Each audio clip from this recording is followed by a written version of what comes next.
मैं यहां जब देख रहा था 10,000 लोग तो आज ही आवाजाही कर सकते हैं और 10,000 लोगों की और सुविधा बनाकर रखी।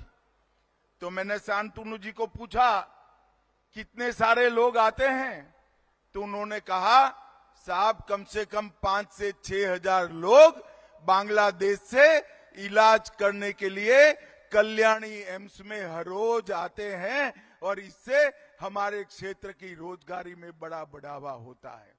यहां पर शांति की स्थापना में भी ये लैंड पोर्ट अथॉरिटी का इनिशिएटिव बहुत बड़ा योगदान करेगा। जब कानूनी आवाजाही की व्यवस्था न हो तब आवाजाही अवैध रूप से होती है।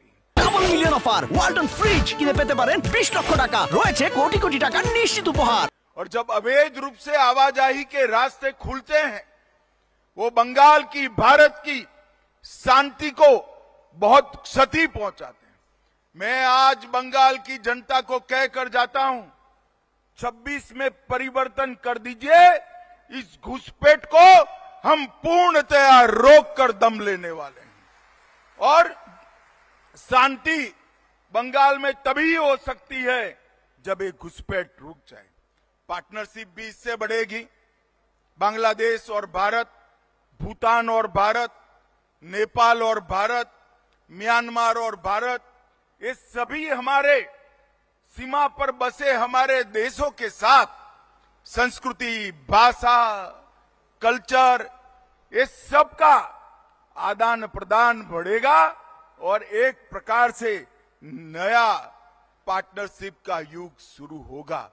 और प्रोग्रेस की दृष्टि से भी दोनों देशों के बीच में कई सारे इनिशिएटिव इससे संवाद से संपन्न हो सकते हैं। भाइयों बहनों, ये लैंड पोर्ट अथॉरिटी, इसका कंसेप्ट ही मोदी जी ने बदला। पहले इसको एक व्यापार का साधन मानते थे, अब समृद्धि और शांति का एक द्वार बनकर रहा है। हमारे पड़ोसी राष्ट्रों से हमें जोड़ने का काम कर रहा है। हमारे वैध व्यापार को बढ़ावा देकर अवैध व्यापार को, स्मगलिंग को रोकने का काम कर रहा है और समृद्ध राष्ट्र के निर्माण में एक बहुत बड़ी भूमिका आज लैंड पोर्ट अथॉरिटी निभा रहा है। आज यहां पर टर्मिनल बिल्डिंग का उद्घाटन कर मैं आया हूं। मैं मिश्रा जी को बहुत बहुत साधुवाद देना चाहता हूं। भाई, आपने एयरपोर्ट को जमीन पर लैंड पोर्ट पर उतारने का काम किया है। एयरपोर्ट जैसी सुविधाएं हैं। लगभग 500 करोड़ के खर्च से 60,000 वर्ग मीटर में 25,000 यात्रियों को रोज हैंडल करने की क्षमता ये टर्मिनल बिल्डिंग की है और मुझे पूरा भरोसा है इससे मेडिकल और एजुकेशनल टूरिज्म का बहुत बड़ा बढ़ावा होने वाला है। ये लैंड पोर्ट अथॉरिटी का ये इनिशिएटिव भारत की सीमाओं को सुरक्षित और विकास के लिए अनुकूल बनाएगा।